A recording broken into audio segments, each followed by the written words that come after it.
मुख्यमंत्री कोण होणार आम्ही बघू काय करायचं ते आम्ही नाही पण आणखीन पुढचा धोका सांगतो जो अनुभव आम्ही भाजपच्या युतीत घेतलेला आहे त्या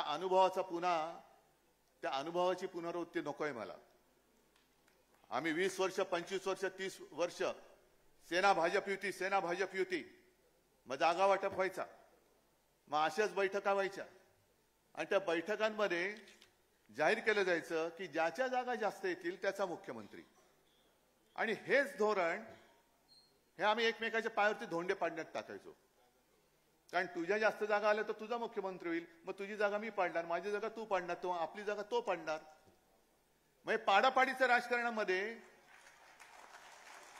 युतीला काय महत्व राहिलं ज्याच्या जागा जास्त होतील नाही आधी ठरवा आणि चला पुढे मला काही हरकत नाही त्याच्यामध्ये ठरवा आधी पण या धोरणाने जाऊ नका त्याच्यानंतर आणखीन ज्या काही घोटाळे बरेच आहेत मी आज थोडं काय विचार केला की पहिल्या प्रथम ही बैठक होते मुंबईत होते यजमान पद स्वीकारूया आणि जरा ओपनिंग बॅट्समनची भूमिका बजावूया आपण ओपनिंग बॅट्समनचं कसं असतं की चांगला स्कोर केला तर केला नाही तर विकेट फेकायची आणि मॅच एन्जॉय करायची बाकीचे प्लेयर खेळणार आहेतच त्यांची बॅटिंग बघू तर त्यांच्या ज्या काही योजना आहेत त्याच्यात आणखीन एक योजना त्यांनी काढली हा सुद्धा एक घोटाळा आहे आणि तुम्हाला मग कळेल की मी नेमकं काय म्हणतोय तुम्हाला काय करायचंय मी काय करायचं हे तुम्ही स्वतःला विचारलं पाहिजे की मी काय करायचं त्यांनी आणखीन एक जी काही घोषणा केलेली आहे 50,000 दूत आले ना तुमच्या कानावर काय योजना दूत म्हणजे सरकारच्या योजना या घरोघरी पोहोचवण्यासाठी 50,000 दूत हे यांचेच चेले चपाटे असतात 50,000 दूतांना 10,000 रुपये पर मंथ म्हणजे लाडक्या बहिणीला 1,500 रुपये आणि यांना पोचवायचं नाही ते आपल्याला पोचवायचं पण यांच्या योजना पोचवणाऱ्याला 10,000 रुपये मग त्या दूतांची खोटी नावं दिली जातील त्याच्यातनं पैसा ओरबाडला जाईल आणि हा सगळा घोळ जो आहे हा सगळा जो गोंधळ आहे हा पुढे चालू ठेवायचा ज्याप्रमाणे लोकसभेच्या निवडणुकीत मोदी रथ मोदी सरकार गावागावात अडवले मोदी सरकार की भारत सरकार आम्हाला भारत सरकार पाहिजे मोदी सरकार नकोय आज सुद्धा नकोय आणि हा जो काय पैसा आहे तो यांच्या खिशातला नाहीये हा जनतेचा पैसा आहे आणि त्या जनतेच्या पैशाची लूट तुम्ही तुमच्या घोटाळेबाज योजनांची जाहिरातबाजी करण्यामध्ये करता आहात हा घोटाळा आहे मग ते दूत म्हणून जर का पैसे देऊन गावात फिरणार असतील तर तुम्ही जे सगळे बसलेले आहात ते कोण आहात तुम्ही आपल्या महाविकास आघाडीचे दूत बनू शकत नाही गावागावामध्ये जाऊन आपण केलेली चांगली कामं 2.5 वर्षामध्ये जी आपण चांगली कामं केली ती सुद्धा लोकांना सांगितली पाहिजे मग कोरोनातलं काम असेल शिवभोजन असेल शेतकऱ्यांची कर्जमुक्ती असेल अनेक गोष्टी तुम्हाला माहिती आहेत सगळ्या या सगळ्या गोष्टी जसं ते एक थापेबाजी करणार आहेत अहो आम्हाला तर 2.5 वर्ष आम्ही भोगली त्याच्यानंतर आता 2.5 वर्ष तुम्हीच बसलात तिकडे मग 2.5 वर्षामध्ये जे काय केलं ते खरं खोटं सरकार म्हणून हे सांगतात काही जनता म्हणून सांगेल तुम्ही काय केलं होतं आणि आम्ही काय केलं होतं आणि म्हणून मी शिवसैनिकांना एक मागे कार्यक्रम दिला होता जसं 2014 साली चाय पे चर्चा ही जी काय मोदींनी एक वापरली होती टूम माझं म्हणणं आहे की आता होऊन जाऊ दे चर्चा तुम्ही काय केलं आणि आम्ही काय केलं नुसतं तू नालायक आहेस म्हणून मी लायक होत नाही आम्ही काय केलंय हे सुद्धा त्यांना सांगावं लागेल आणि निवडणूक लांबवण्याचा जो काय त्यांचा जो खटाटोप चाललाय महापालिका निवडणुका घेतच नाहीयेत विधानसभा सुद्धा आता म्हणतायत की एखाद महिना पुढे ढकलतील हे कशासाठी तर आपण केलेली कामं ही लोकांना विसरायला लावायची आपण जे काय कोरोनामध्ये काम केलं आपण जे काय सगळं शिवभोजन आता चालू आहे की नाही कल्पना नाही पण 10 रुपयामध्ये आणि कोरोना काळामध्ये 5 रुपयात शिवभोजन गरिबांना आपण दिलं करून दाखवलं आपण पण ते विसरायला लावायचं आणि स्वतःच्या न केलेल्या योजना थापा मारायच्या त्याच्यात आता तर अशी माहिती मिळते की घोषणा केल्यात लाडकी बहीण पैसे कुठून आणायचे न्यायालय त्यांना फटकारतंय की इकडे नुकसान भरपाई द्यायला पैसे नाहीत लाडक्या बहिणीची योजना आम्ही थांबवू का आणि मग सगळेच मुख्यमंत्री उपमुख्यमंत्री कोणाचं काय कोणाचा पायपूस कोणामध्ये नाही, चिडचिड चालले. अनेक जे IAS ऑफिसर आहेत ते मला सांगते की साहेब लवकर या, तुम्ही लवकर या. म्हणजे यांची जी काही दडपशाही चाललेली आहे, दमदाटी चाललेली आहे. आणि आपले मिंदे सांगतात की मी चांगलं सांगतोय तोपर्यंत ऐका, नाही तर दुसरं रूप दाखवावं लागेल. अरे तुमचं रूप दुसरं काय आहे हे सुद्धा लोकांमध्ये पोहोचवण्याचं काम परत तुमचं आहे. बरोबर तुम्ही मुद्द्याला हात घातलात. कारण यांचं खरं रूप जे आहे गद्दार. सरकार पाडायला 50 खोके, लाडक्या बहिणीला 1500 रुपये. आणि मोदींनी म्हटलं होतं 15 लाख तुमच्या अकाउंटमध्ये येतील, तर 15 लाखाचे 1500 का झाले? 15 लाख का झाले? पण एकूण राजकारण जे चाललेलं आहे, काल स्वातंत्र्य दिनाच्या निमित्ताने आपले सरन्यायाधीश ज्यांच्यावरती आमचा विश्वास आहे, न्यायदेवतेवरती विश्वास आहे, शिवसेनेबाबतचा निर्णय, राष्ट्रवादीचा बरोबरचा निर्णय त्या 50-60 वर्षात नक्की मिळाल्याशिवाय राहणार नाही, मला खात्री आहे. याच्यात चुकीचं काय बोललो मी? नाही, कारण आपण जर सांगितलं की लवकरची तारीख द्या, ते सांगतात तुम्ही आमच्यावरती आम्हाला आदेश नाही द्यायचा. मग आम्ही हात जोडून उभे आहोत. या जन्मी नाही तर पुढच्या जन्मी आम्हाला नक्की न्यायदेवता पावल्याशिवाय राहणार नाही. पण त्यांनी काल एक पत्रकारांशी बोलताना मी बातमीच आणली मुद्दामून. एवढीच बातमी, खरं अख्खं भाषण मी काय पाहिलेलं नाही, पण त्याच्यात त्यांनी म्हटलेलं आहे की बांगलादेशमुळे स्वातंत्र्याचे महत्व अधोरेखित. बांगलादेशमुळे, ज्या बांगलादेशला आपल्या हिंदुस्थानने स्वतंत्र केला, त्या बांगलादेशामुळे आपल्या देशाचं स्वातंत्र्य जर का अधोरेखित होणार असेल तर आपण कशाला या देशात जन्माला आलो? कोणत्या पदावरती आपण बसलो आहोत? दुसऱ्या देशात काय झालंय? अरे बांगलादेशामुळे स्वातंत्र्य अधोरेखित झालं असेल, महत्व अधोरेखित झालं असेल, तर तिथे जी काय हुकुमशाही होती, दडपशाही होती, तिच्या विरुद्ध जनता रस्त्यावरती उतरली. पंतप्रधानांना राजीनामा द्यावा लागला, सरन्यायाधीशांना सुद्धा राजीनामा द्यावा लागला. ही लोकशाही बांगलादेशातली तुम्हाला मान्य आहे, परवडणार आहे? आणि स्वातंत्र्याचं महत्व जर का जाणून घ्यायचं असेल तर भूतकाळात डोकावं लागेल. हे आपले चंद्रचूड जी बोलतात ह्या बातमीनुसार, मी माझ्या मनातलं किंवा मी त्यांचं भाषण प्रत्यक्ष पाहिलं नाही, ऐकलं नाही,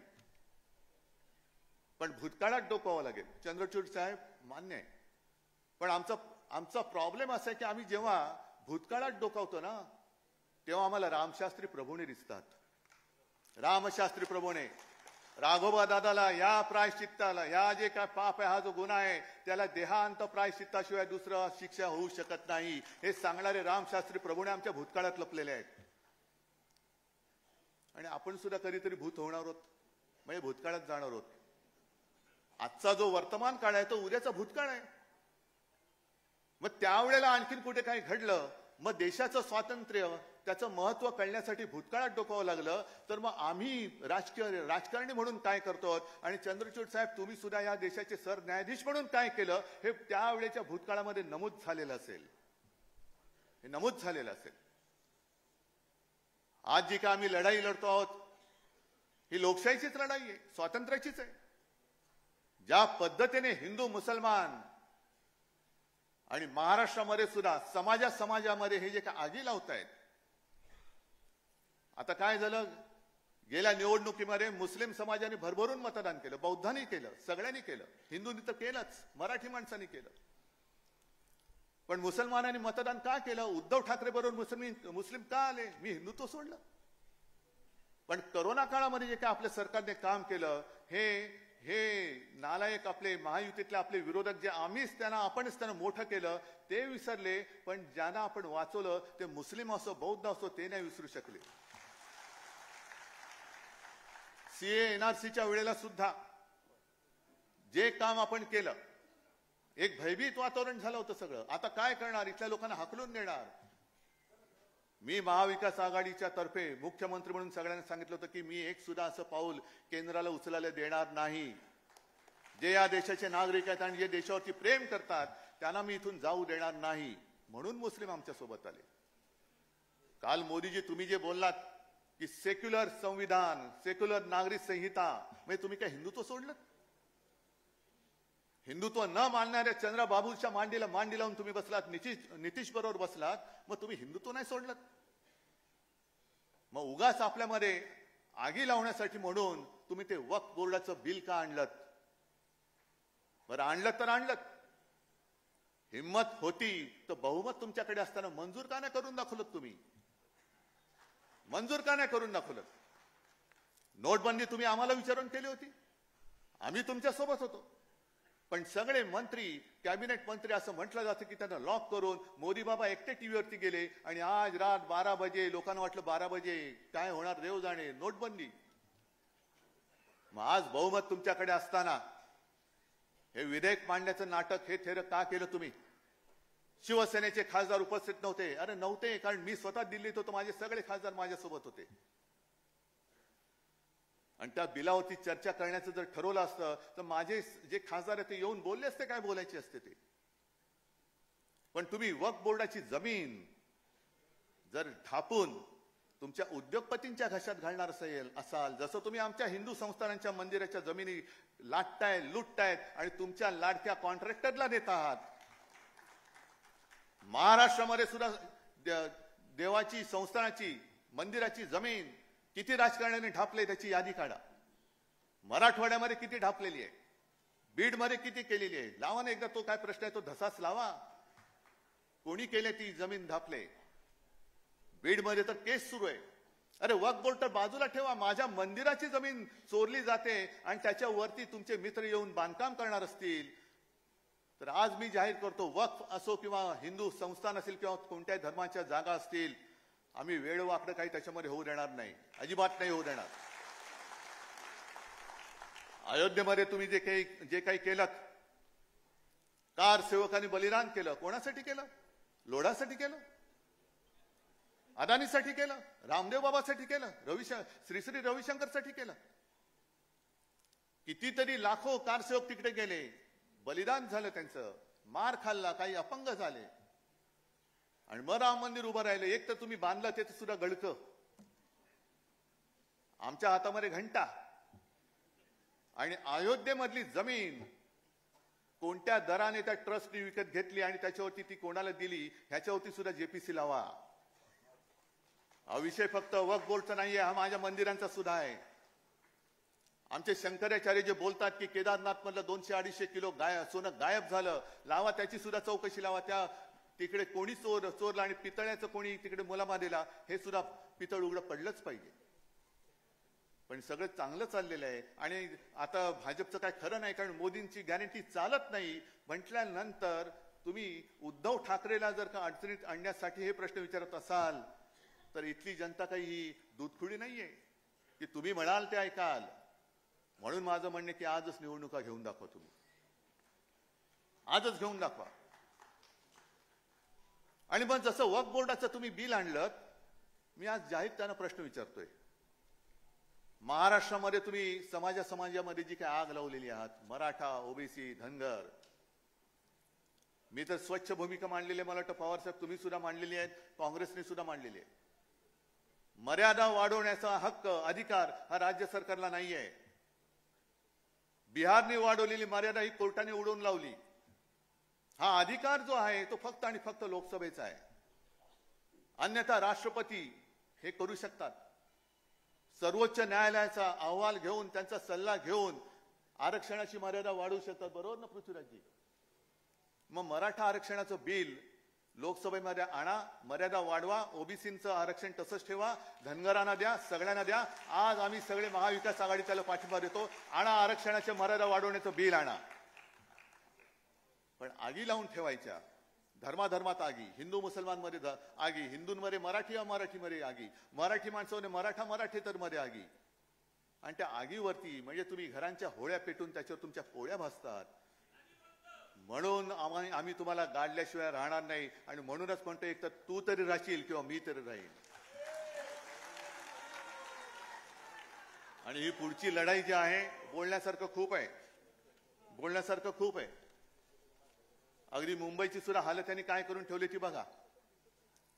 मला कल्पना आहे इकडे महाराष्ट्रातनं सगळे लोक आलेत, पण मुंबईकर जे आलेत, मुंबईमध्ये बेसुमार जे काय खोदकाम चाललेले, मेट्रो मेट्रो मेट्रो आणि दुसरं बिल्डिंग.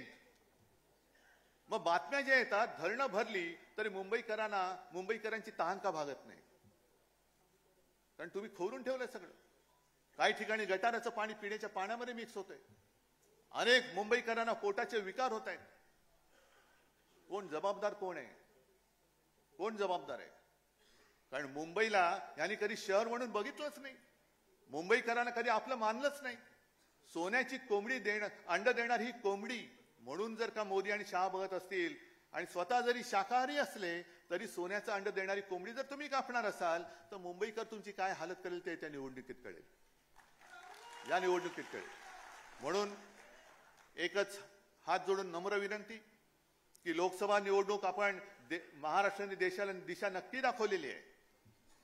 आता ती दाखवलेली दिशा ही पुढे कायम ठेवण्यासाठी ही निवडणूक आपल्याला जिंकणं अत्यंत महत्वाचं आहे. अत्यंत महत्वाचं आहे. मगाशी नाना तुम्ही नव्हतात, मी बोललो की मुख्यमंत्री कोण होणार. आज काँग्रेसने चेहरा जाहीर करावा, पवार साहेबांनी करावा. मी त्याला पाठिंबा सगळ्यांच्या समोर द्यायला तयार आहे. फक्त जागेवरनं मारामाऱ्या करू नका. जागेवरनं मारामाऱ्या करू नका. एखादी जागा वाटपामध्ये काँग्रेसकडे गेली म्हणून शिवसेना आणि राष्ट्रवादीने काम करायचं नाही असं करायचं नाही. शिवसेनेकडे आली तर राष्ट्रवादी आणि काँग्रेसने काम करायचं नाही असं नाही. राष्ट्रवादीला दिली तरी सगळ्यांनी काम केलं पाहिजे. तरी केलं पाहिजे. अरे एकजूट नुसती वज्रमोठ शब्दात असता कामा नये. वज्रमोठ ही कामात दिसली पाहिजे. आणखी दुसरी अत्यंत महत्वाची गोष्ट म्हणजे शिवसेना.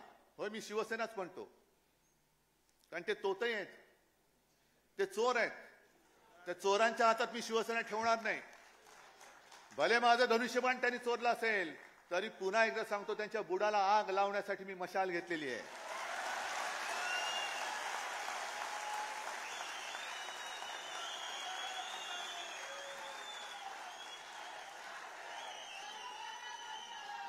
लोकसभेच्या वेळेला मशालीचा प्रचार करायला जरा वेळ कमी मिळाला. त्याच्यानंतर पवार साहेबांचा सुद्धा पक्ष चोरला, चिन्ह चोरलं, तरी सुद्धा आपण यश मिळवलं. काँग्रेसच्या नशिबाने काँग्रेसचा हात त्याच्या सोबत आहे.